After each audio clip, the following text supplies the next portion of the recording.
आज अपने इस सेशन में या इस लेक्चर में हम इक्विवेलेंट वेट यानी तुल्यांकी भार को बहुत अच्छी तरीके से डील करेंगे। मैं आपको ये विश्वास दिला सकता हूँ कि अगर आपने ये लेक्चर देख लिया है तो आप इक्विवेलेंट वेट जो कि क्वेश्चन के बीच बीच में आता है उसको आप 100% क्लियर कर देंगे और इक्विवेलेंट वेट से संबंधित कोई सवाल आपका नहीं रुकेगा। बहुत होगी बकवास, अब होगी काम की बात। ठीक है, तो डियर, हमने ये पिछली बार ये समझा था कि किसी भी सब्सटेंस की प्रॉपर्टीज को एक्सप्लेन करने के लिए उसका मास तो जरूर रिक्वायरमेंट जरूर पड़ेगी, लेकिन हमें उसके साथ मॉलिक्यूलर मास की भी जरूरत पड़ेगी। तो अब ये जो बला है हमारे सामने, जिसको हम क्या कहते हैं, कहाँ गए मार्कर जी आप, अच्छा नीचे है। तो तुल्यांकी भार यानी इक्विवेलेंट वेट जो होता है, इसकी क्या जरूरत पड़ी? देखिए भाई, केमिकल रिएक्शन बहुत तरह की होती है। आयनिक केमिकल रिएक्शन और जिसमें कोवेलेंट बॉन्ड वाली रिएक्शन, यानी बहुत तरह की केमिकल रिएक्शन होती है। तो किसी भी पर्टिकुलर केमिकल रिएक्शन में कोई भी सब्सटेंस किस तरीके से पार्टिसिपेट कर रहा है, इस बात को कौन बताएगा? Equivalent weight. यानी इलेक्ट्रॉन का ट्रांसफर, इलेक्ट्रॉन की शेयरिंग या किसी भी तरह की, यानी कोई सब्सटेंस केमिकल रिएक्शन में किस तरीके से पार्टिसिपेट कर रहा है, तो उसे कौन बताएगा? Equivalent weight. हिंदी में इसको कहते हैं तुल्यांकी भार। समझ में आया? तो इसको हम मुझे पक्का पता है, बिना एग्जाम्पल के आप नहीं समझेंगे, मुझे 100% पता है।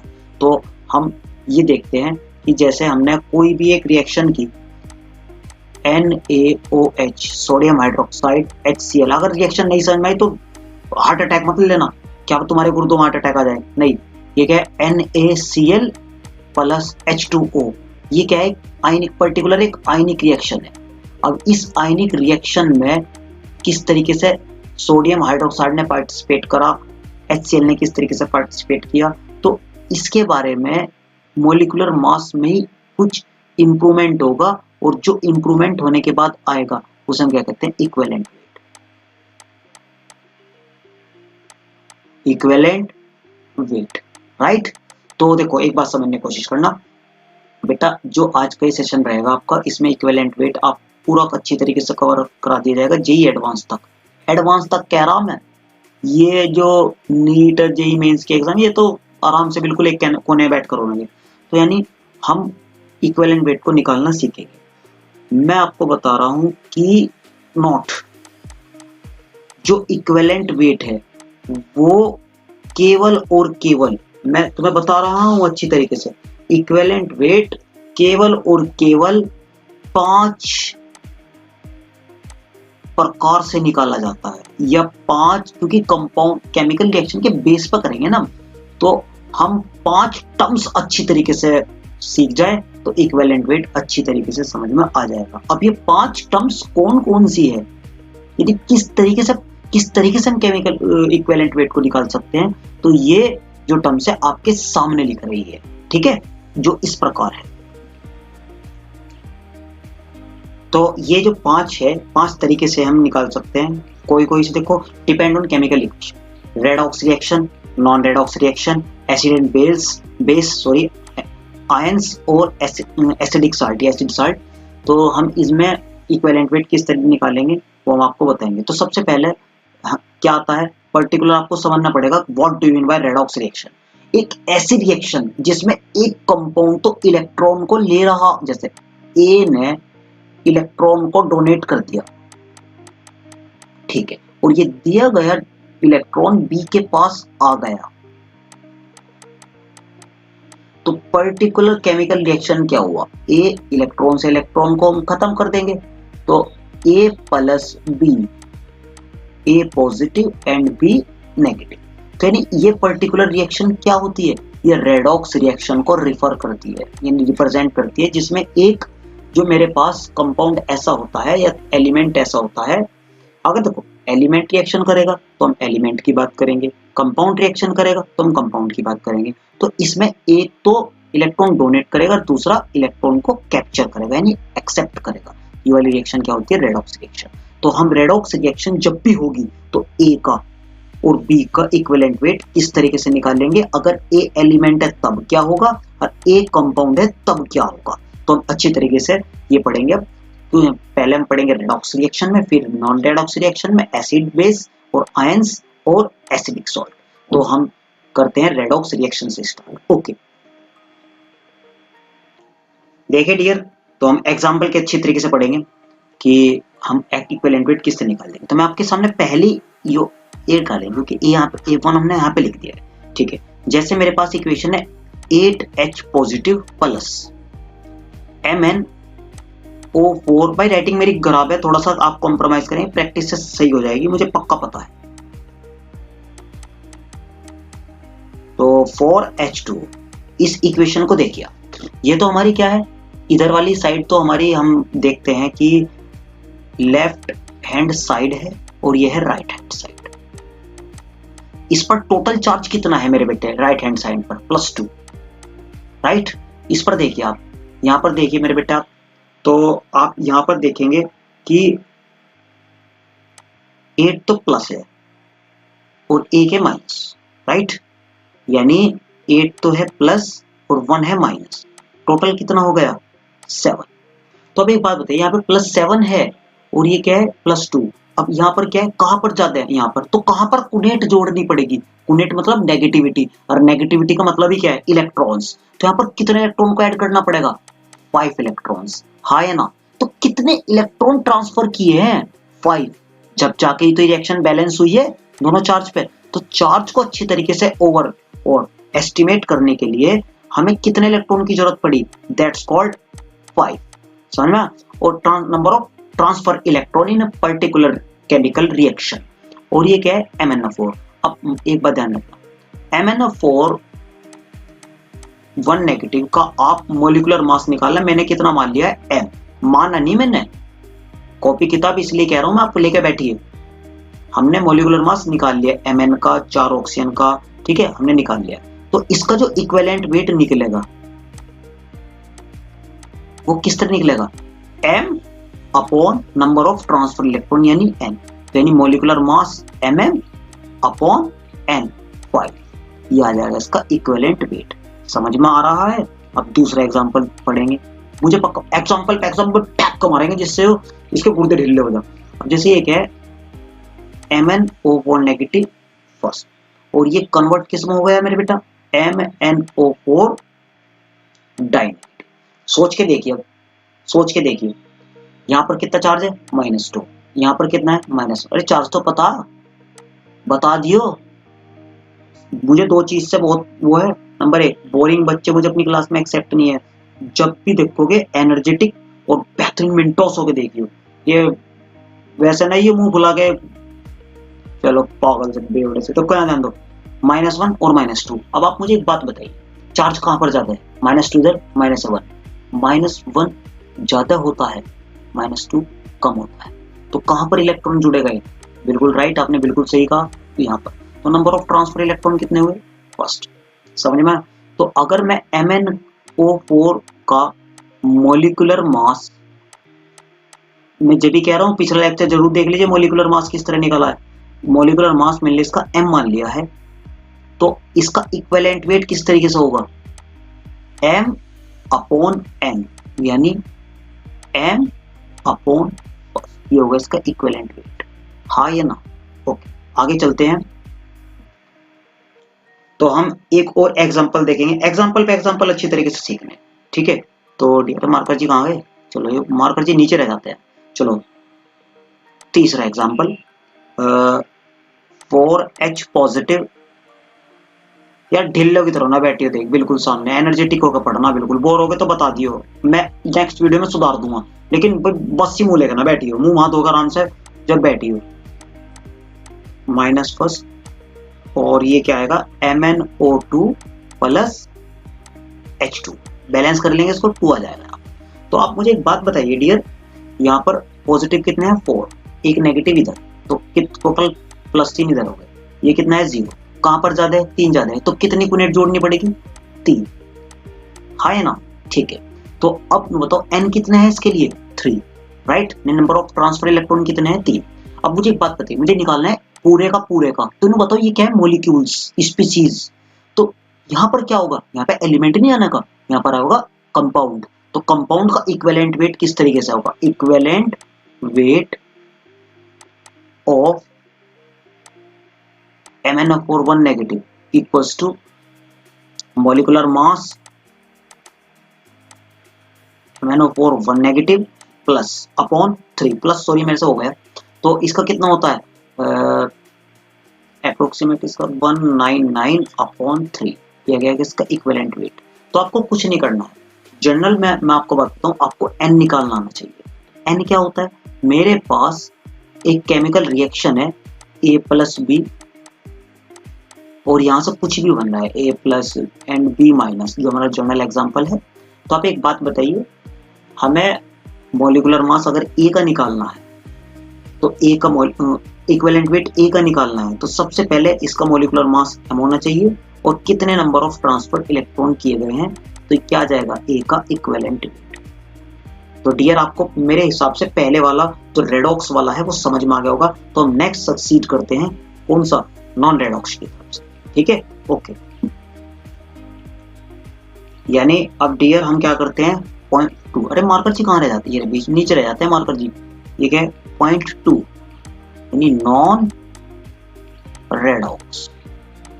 चलो आप मुझे एक बात बताओ, मैं आपसे कहूं कि अगर सोडियम क्लोराइड का आप मुझे निकाल के बताइए कि इसका इक्विवेलेंट वेट क्या होता है, तो आप सबसे अरे भाई मेरी बात सुनो, क्या सब अगर मुझे इक्विवेलेंट वेट पे जाना तो मेरा रास्ता बाईपास पड़ेगा कहां से, अबे मॉलिक्यूलर मास से। तो सबसे पहले इसका मॉलिक्यूलर मास निकाल लो, ये वो है मॉलिक्यूलर मास कितना होता है इसका, आई थिंक 58.5 क्यूब 23 प्लस 30, मैंने पिछले सेशन में बता रखा है, देख लेना, ओके।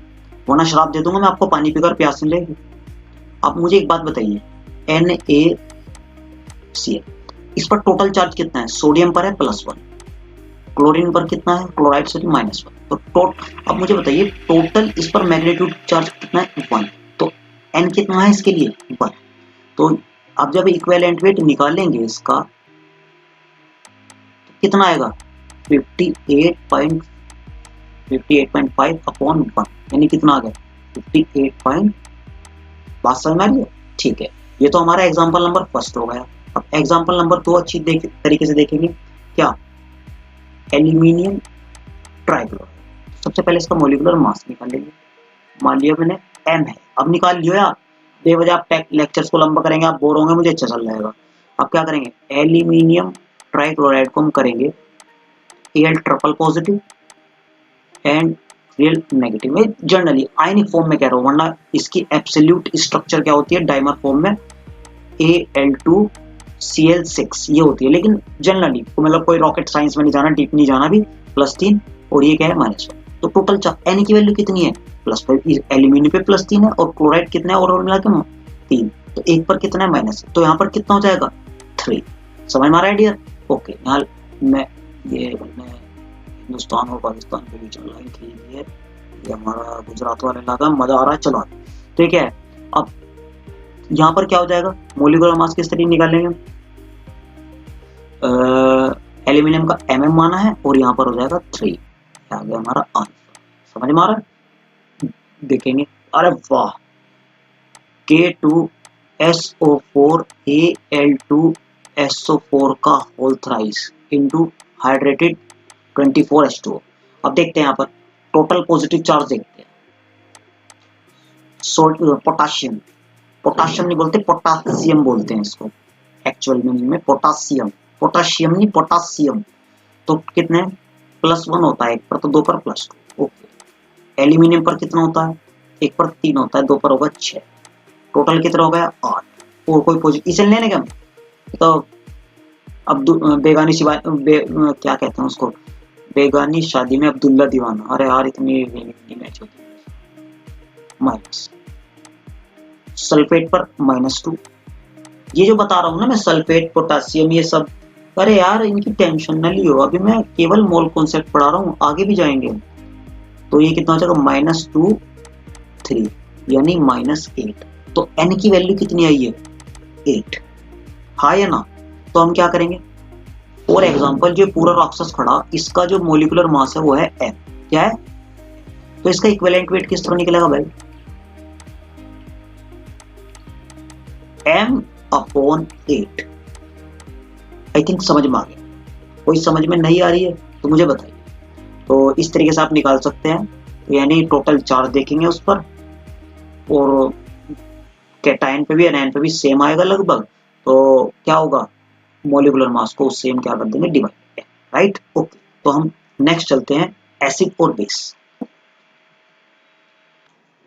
अब देखते हैं भाई हम नेक्स्ट, अब और तो नहीं हो रहा भाई, बता दियो। ठीक है, तीसरा, equivalent weight of acid and base. अच्छा मुझे एक बात बताओ, एक दारूबाज की क्या निशान, एक हाथ में बोतल दूसरे हाथ में चखना, है नहीं। तो अगर मैं आपसे कोई बताऊं एसिड की क्या पहचान, जो एक्वस सॉल्यूशन है पानी में H पॉजिटिव दे और दूसरा OH नेगेटिव दे। अब इसको अगर मॉडर्न डेफिनेशन में Lewis lone pair acceptor and Lewis base के हिसाब से ये क्या करेगा, डोनेट करेगा। तो जनरल देखते हैं H पॉजिटिव और OH नेगेटिव। अब मुझे एक बात बताओ, अगर मुझे HCl का इक्विवेलेंट वेट निकालना हो, क्या करूं, कुछ नहीं करना। अब आप कितने H पॉजिटिव दे सके हो, एक, तो N की वैल्यू कितनी आ गई, 1, और बस equivalent weight is equals to molecular mass of HCl upon N। Molecular mass कितना होता है, 1 + 35। यार मॉलिक्यूलर मास निकालना सीख लो, पिछली वीडियो में बता रखा, दिमाग की दही ना बनाइए मेरे। तो क्या 36.5 अपॉन 1 यानी कितना, ओ भाई सॉरी कहाँ भाग गए, 3, बात समझ में। उसके बाद एग्जांपल नंबर 1 हो गया, दूसरा एग्जांपल क्या हो गया, H2SO4। तो हम क्या करेंगे, सबसे पहले H2SO4 में Ne कितने दे सकता है, 2, राइट। अभी तुम्हें मैं ध्यान देके सारे गुर्दे फटेंगे, अभी एक एग्जांपल जब आगे करूंगा मैं, ठीक है। इक्विवेलेंट वेट, मॉलिक्यूलर मास कितना है इसका, 1, 2, 32, 64 अपॉन कितना दे सकता है, 2। तो यहाँ पर कितना आ गया, 98 अपॉन 2, राइट। अब एक बात ध्यान, चलो तो अब हम एक बात देखते हैं, एग्जांपल नंबर 3, अभी रुक जाओ सब बताऊंगा। एग्जांपल नंबर 3, ओ भाई यहाँ 3 यहाँ 3, ये इसके बाइफर्केशन है इसके अंदर, ये ना सोचो सर जो गिनती नहीं आती। H3PO4, इसके लिए N कितना है, कितने H दे सकता है, 3।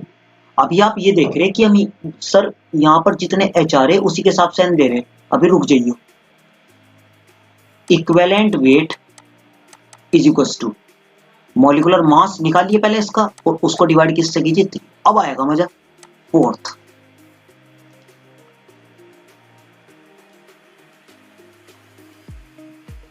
ये है H3PO3।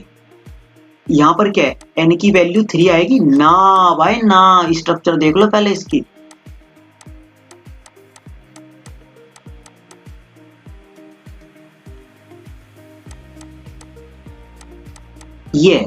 ये जो है ना, ये सिडविक ने देता मैक्सिमम वैलेंसी, तो अपनी थ्योरी है उसके बेसिस पर बताएंगे। लुइस के हिसाब से यहाँ पर क्या आना चाहिए, एरो, लेकिन स्विफ्टगेन ने क्या दिया था, सिडविक ने सॉरी, डबल बॉन्ड आया था, क्योंकि फास्फोरस मैक्सिमम 5 बॉन्ड को फॉर्मेट कर सकता है। तो अब एक बात देखिए, ये यहाँ वाला H दे सकता है, यहाँ वाला H दे सकता है, यहाँ वाला H नहीं देगा, तो इसलिए हम क्या कहेंगे, इसको कहेंगे डायाबेसिक, डाइबेसिक।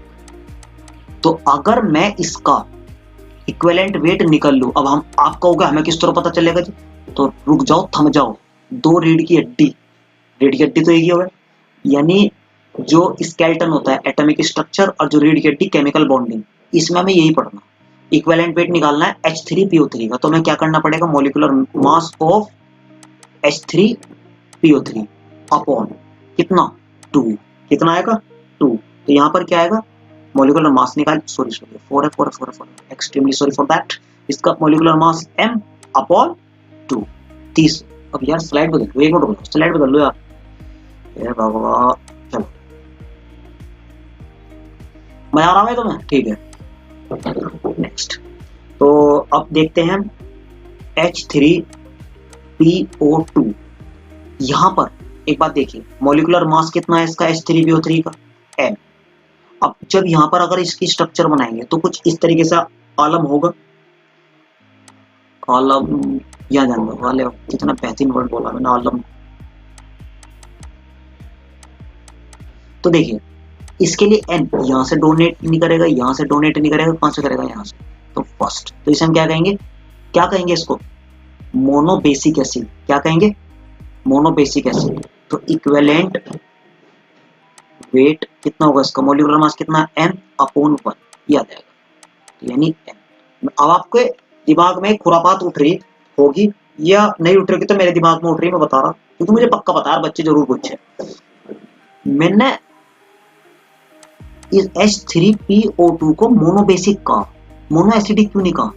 एक बात ध्यान रखना, जब ये H डोनेट करेगा तो क्या बनेगा, PO2H, 1 नेगेटिव। तो इसे हम क्या कहेंगे, कॉन्जुगेट बेस। तो इसमें से कितने H पॉजिटिव बनने के, H पॉजिटिव डोनेट बनने के बाद कॉन्जुगेट बेस का फॉर्मेशन होगा। इसीलिए मैं इसे क्या कह रहा, एक के बाद बन रहा है कॉन्जुगेट बेस। तो इसीलिए इसे मैं क्या कहूंगा, इसीलिए मैं इसे क्या कहूंगा, मोनोबेसिक एसिड। यानी कितने H पॉजिटिव के बाद ये कॉन्जुगेट बेस बन रहा है एक, तो इसलिए मैं कह रहा हूं इसको मोनोबेसिक एसिड। ओके, तो याद है, बोर ना, ये समझ में आना चाहिए, मेहनत बेकार ना करिए। तो डियर, अब तक हमने क्या सीखा है, तो आप अच्छी तरीके से समझ भी गए होंगे। आप अपनी स्टडी को मतलब बिछराइए ना, मजे लेकर पढ़ो आराम से, बेहतरीन तरीके से। पहला रेडॉक्स के द्वारा हमने पढ़ लिया, ठीक है, पहला हमने रेडॉक्स के बेसिस पर पढ़ लिया। दूसरा नॉन रेडॉक्स के बेसिस में पढ़ लिया। यार राइटिंग मेरी बेकार है तो यार थोड़ा कोऑपरेट कर लियो। और उसके बाद क्या पढ़ा मैंने, एसिड एंड बेस। बेस तो पढ़ाया नहीं गुरुजी हमने जी, कैसे नहीं पढ़ाया। अब ढक्कनो, तो अगर NaOH है तो क्या, Na positive plus OH 1 negative. तो हम सबसे पहले इसका मोलिकुलर मास निकालेंगे, कितने OH दिए इनने, एक, तो उसके मोलिकुलर मास को एक साथ डिवाइड कर देना। MgOH का होल ट्वाइस, कितना, मोलिकुलर मास निकालियो, कितने डोनेट करेगा ये, Mg di positive and 2H 1 negative. तो कितने से डिवाइड करना है, 2 से। समझ में आ रहा है, ओके। और हम पढ़ेंगे सेकंड लास्ट, 4 आयंस। आयंस का किस तरीके से निकालें, तो आयंस का निकालने के लिए जैसे हमें क्या निकालना है, Na पॉजिटिव, कुछ नहीं करना, एलिमेंट है Na प्लस नहीं, Na, तो Na का क्या होता है, 23 होता है मोलिकुलर एटॉमिक मास। उसको डिवाइड किससे करना है, कितने ऊपर चार्ज है इसका, 1, तो यहाँ पर आ जाएगा। तो 23 इसका क्या हो गया, Na पॉजिटिव का इक्विवेलेंट वेट 23। अगर मैं SO4 का निकालने चलूं, और 1 नेगेटिव, इसका निकालना, तो सबसे पहले क्या, मोलिकुलर मास निकाल लो इसका, कितना आ गया, M आ गया। पिछले लेक्चर में बता रखा, जरूर देख लियो, पिछले लेक्चर का लिंक में डिस्क्रिप्शन बॉक्स में डाल दूंगा, ओके, ठीक है। और इस पर चार्ज कितना आ रहा है, 2, तो यहाँ पे इसका इक्विवेलेंट वेट क्या आ जाएगा, इक्विवेलेंट वेट आ जाएगा इसका M/2। तो यानी अगर मैं आपको 100 बात की एक बात क्या कहूं, अगर मुझे किसी भी आयन का या किसी भी एनायन या कैटायन का कुछ भी चार्ज निकालना है, एन है ये, अगर मुझे इसका इक्विवेलेंट वेट निकालना है तो कुछ नहीं करना, इसका मोलिकुलर मास और इस पर जितने भी चार्ज है, और यहां पर इसका मोलिकुलर मास और इस पर जितना भी चार्ज है, राइट। अब हम लास्ट पढ़ेंगे अपना कौन सा, एसिडिक सॉल्ट।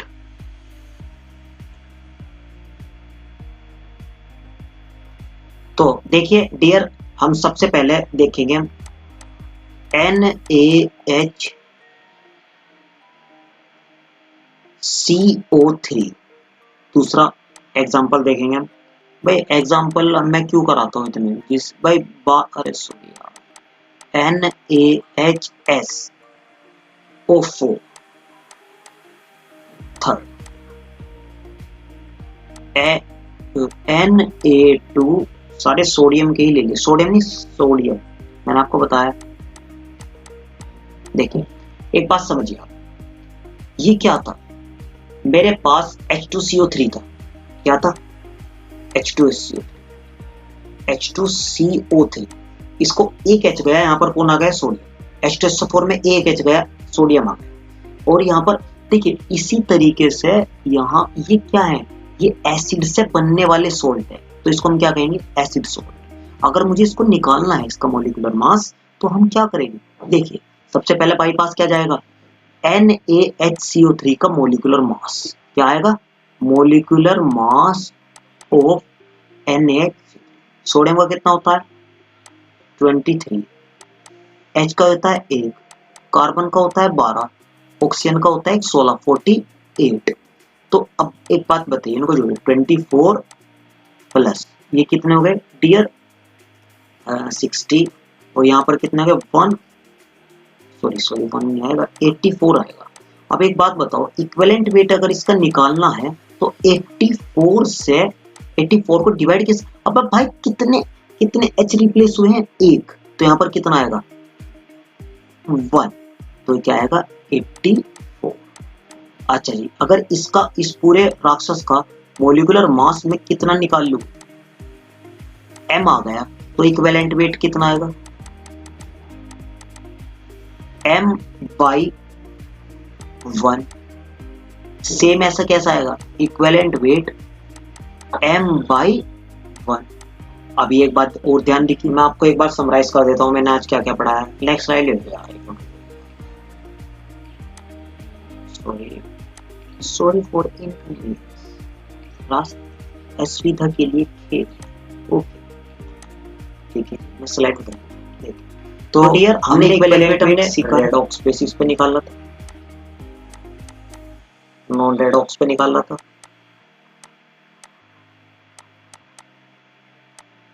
तीसरा हमने क्या निकाला था, फिर हमने एसिड और बेस। फोर्थ हमने आयंस का निकाला, आयंस के बेसिस पे। और फिफ्थ एसिडिक सॉल्ट। ऐसा पंचों की पंचों में हमने कंक्लूजन निकाला था, क्या एन आया था। एन क्या था, चार्ज के बेसिस पर हमने निकाल रहे थे, तो इसे मैं आज से दूंगा एन फैक्टर। क्या नाम दूंगा, एन फैक्टर। तो ध्यान, अगर आपको इक्विवेलेंट वेट निकालना है, equivalent weight of element, ion और कोई भी कंपाउंड है मेरे पास, क्या आएगा, मॉलिक्यूलर मास आएगा। मॉलिक्यूलर मास आ सकता है या एटॉमिक मास आ सकता है, अपॉन एन फैक्टर। यू है बस फॉर्मूला, और कुछ नहीं। अब चाहूँ तो मैं आपको बहुत सारे इसके क्वेश्चन दे सकता था मैं कि भाई इक्विवेलेंट वेट निकाल के दिखाओ, थम जाओ, मुझे पता। अभी जब हम सक्सीड करेंगे कंसंट्रेशन में, जैसे नॉर्मेलिटी और मोलैलिटी, इन पे बहुत अच्छी तरीके से हम न्यूमेरिकल को अप्रोच करेंगे। तो इक्विवेलेंट वेट की इस सेशन का अंत यहीं पर होता है। यार एक बात देखो, आपको ये वीडियो कैसी लगी, चाहे आपका नेगेटिव कमेंट हो चाहे पॉजिटिव कमेंट हो, दोनों एक्सेप्ट है, लेकिन कैसी वीडियो लगी ये कमेंट सेक्शन में बताना बिल्कुल भी न भूलना। और ये सेशन, अब ये सीरीज आपकी कंटिन्यूअस चलेगी, अगली वीडियो आपको ठीक 2 दिन बाद मिल जाएगी। तो आपका इतना समय मैंने लिया, इसके लिए देने के लिए बहुत बहुत धन्यवाद। जय हिंद, जय भारत।